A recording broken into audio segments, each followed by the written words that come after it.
तो सादिक़ैन साहब ने हज़ारों पेंटिंग्स बनाई, लेकिन कभी किसी ने सादिक़ैन साहब की पेंटिंग नहीं बनाई। लिहाजा इस को हम अपनी खुशकिस्मती समझते हुए आज हम ये काम अंजाम दे रहे हैं। मौसीकी के बादशाह मेहदी हसन साहब हैं, और उसके बाद जो दूसरे पिलर हैं उस पर शायरों के शायर जॉन एलिया हैं, और उनके साथ रईस अमरोवी साहब हैं जो कि लेजेंड्स हैं। हम उनकी कुछ खिदमत करना चाहते हैं। हम आर्ट लवर्स हैं, तो आर्ट के ज़रिए हम उनको खराज तहसीन पेश कर रहे हैं। हमारे जहन में काफ़ी अरसे से ये आइडिया था।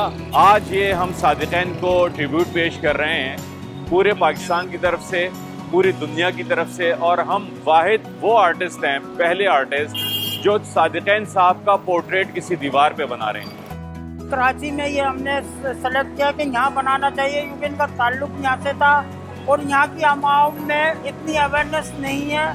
हमने कोशिश की है कि ये हमारे जो हीरो हैं, कौनी हीरो हैं पाकिस्तान के, तो इसलिए हम लोगों ने सोचा कि ये आवाम को इसका पता लगे कि ये कौन है, कैसे थे, क्या करते थे। तो थोड़ी सी हम इसकी इनकी डिटेल भी यहाँ लिखेंगे। उम्मीद है लोगों को पसंद आएगी, और बहुत नेक नियति से हम ये काम कर रहे हैं। ये मेन आयशा मंजिल की चौरंगी है। यहाँ से रोज़ाना हज़ारों लाखों गाड़ियाँ गुजरती हैं। इस चौरंगी को चूज़ करने का हमारा जो मकसद था वो ये था कि ज़्यादा से ज़्यादा लोग देख सकें इस काम को, और इसी काम के ज़रिए ही हम उनकी याद लोगों को दिलाते रहेंगे।